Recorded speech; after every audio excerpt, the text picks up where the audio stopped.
Good morning. आज हम अगले अध्याय यानी अध्याय 6 के बारे में पढ़ेंगे, जो है शहरीकरण एवं ग्रामीण जीवन, यानी शहरीकरण और शहरी जीवन।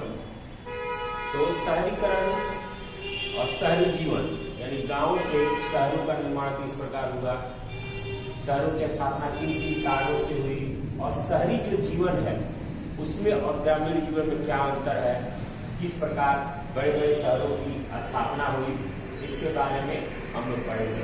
अध्याय 6 है आपका शहरीकरण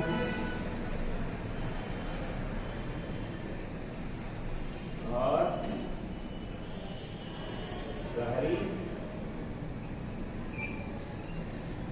जीवन, इसके बारे में हम लोग पढ़ेंगे। तो शहरीकरण क्या कहलाता है? शहरीकरण का अर्थ है एक गांव को एक कस्बे या शहर के रूप में विकसित होना, जो गांव से भिन्न प्रकार की वहां की व्यवस्थाएं होती हैं, यानी गांव और शहरों में अलग प्रकार की व्यवस्थाएं होती हैं। ऐसे देखा जाए तो गांव और शहर में काफी भिन्नताएं हैं। गांव की आबादी कम होती है, शहरों की आबादी अधिक होती है। गांव शहरों में छोटे छोटे जगहों में रहने के लिए लोग बाध्य हैं।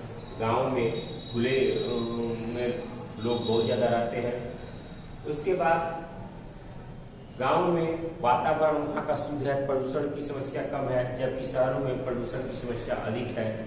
वहाँ का वातावरण जो है वो गंदा है, साफ सुथरा नहीं है, वो है।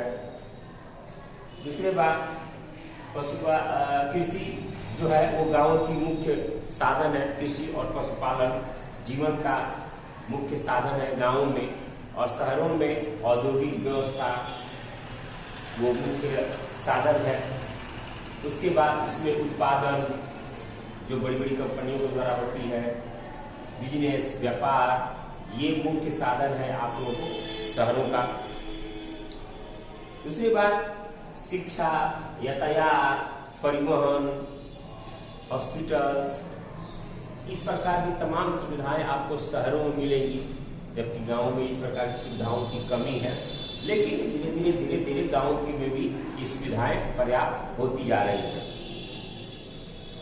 और धीरे धीरे हम देख रहे हैं कि गांवों में भी वो सारी चीजों के विकास हो रहे हैं। पहले गांवों की आबादी अधिक हुआ करती थी, शहरों में छोटे छोटे जगहों में लोग रहने के लिए बाध्य होते थे। शहरों में और भी तमाम तरह की समस्याएं थी। आजकल शहरों में सबसे अधिक लोगों का जाना है, गांव से सबसे अधिक शहरों में लोग बसते जा रहे हैं, वहां पर रहते जा रहे हैं। तो इस तरह देखते हैं हम कि शहरों की तरफ लोगों का आकर्षण बढ़ा है। क्योंकि शहर में तमाम तरह की सुविधाएं होती हैं। शहरों का निर्माण एक छोटी सी प्रक्रिया नहीं है, ये बहुत लंबी प्रक्रिया है, ये बृहद प्रक्रिया है शहरों का निर्माण। लेकिन अगर आधुनिक शहर देखा जाए, जितने भी हम आधुनिक शहर देखते हैं, स्विट्जरलैंड हो या हमारे देश का कोई आधुनिक शहर हो, मुंबई हो, तो इस तरह के तमाम आधुनिक शहरों का निर्माण लगभग 200 वर्षों के आसपास का है, यानी 200 वर्षों के आसपास का ये है। इसमें शहरों का निर्माण लगभग 3 कारणों से हुआ। इन आधुनिक शहरों का निर्माण लगभग 3 कारणों से हुआ। पहला औद्योगिक कारण, औद्योगिकीकरण जब हुआ, पूंजीवाद का विकास हुआ। तो दूसरा, विश्व के बड़े भाग पर एक औपनिवेशिक जो शासन की स्थापना, यानी उपनिवेश की जब स्थापना हुई अंग्रेजों के द्वारा, जैसे हम लोग यहाँ उपनिवेश कायम था, तो वो एक कारण था शहरों के निर्माण में। और तीसरा था लोकतांत्रिक आदर्शों का विकास। लोकतांत्रिक जो व्यवस्थाएं थी उसके विकास ने भी बड़े शहरों का निर्माण किया। बड़े शहरों की तरफ रुझान गया, बड़े शहरों की तरफ सोच गई, और तब शहरों का निर्माण धीरे धीरे हुआ। और भी बहुत सारे हमारे यहाँ शहरों का निर्माण और भी कई कारणों से हुआ, जिसमें आपको धार्मिक कारण भी है, व्यापारिक कारण भी है। तो ये सारे कारण भी थे जो हमारे शहरों के छोटे छोटे जो शहरों का निर्माण से आप बहुत जगह देखेंगे कि कुछ नहीं है, लेकिन वहाँ पे मंदिर है जहाँ से बहुत दूर दूर से लोग आते हैं। तो वहाँ पर छोटे छोटे शहरों का निर्माण से अपना देखते हैं अपने झारखंड में जो बैजनाथ धाम का मंदिर है, बोल बम का मंदिर है। तो जिस समय में वहाँ वो मंदिर था वो तो जंगल ही हुआ करता था, लेकिन उस मंदिर के कारण आज वहाँ विकास हुआ, तो एक छोटे से शहर के रूप में वो रूप ले लिया है। तो इस तरह के भी विकास बहुत सारे हुए हैं अपने देश में। समाज विकास गांवों से शुरू हुई, सामाजिक विकास जो है वो गांवों से शुरू हुई, एक अस्थायी जगह पे थी और धीरे धीरे वो शहरों की तरफ बढ़ती चली गई। इसमें आर्थिक और प्रशासनिक के अर्थ में देखा जाए तो ग्रामीण तथा नगरों व्यवस्था के दो मुख्य आधार हैं, आर्थिक और प्रशासनिक, यानी अर्थव्यवस्था की दृष्टि से और शासन की व्यवस्था से दृष्टि से देखा जाए तो दो शहर और ग्रामों के दो प्रमुख आधार हैं। एक जनसंख्या का घनत्व तथा कृषि आधारित आर्थिक क्रियाओं का अनुपात। जनसंख्या का घनत्व और कृषि आधारित आर्थिक क्रियाओं का अनुपात। चूंकि जनसंख्या का घनत्व आपको शहरों में अधिक मिलता है, गाँव में कम मिलता है, और कृषि जो है वो कृषि कार्य जो है वो आपको गाँवों में ज्यादा मिलता है और शहरों में कृषि कार्य नहीं रहता है।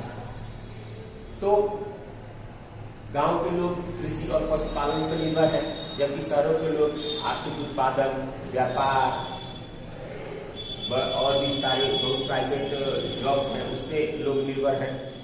तो शहरों का विकास धीरे धीरे होता चला गया। जिस समय गांवों के विकास थे तो उस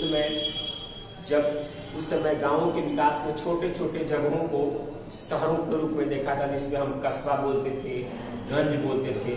जैसे बहुत सारे गंज हैं जिसको हम लोग बोलते हैं, जैसे गोपालगंज, तो इसको हम गंज लगा है, वो भी एक छोटे से मार्केट के रूप में होता था, जिसमें गंज जो बोला जाता था उसमें वो ऐसा स्थान होता था जिसमें खाने के लिए फल वस्तुएं, सब्जियां, दूध, मलाई, ये सब उस स्थान पर सप्ताह में 2 या 1 दिन बाजार लगता था और वहाँ उपलब्ध होता था, उसी को गंज बोलते थे।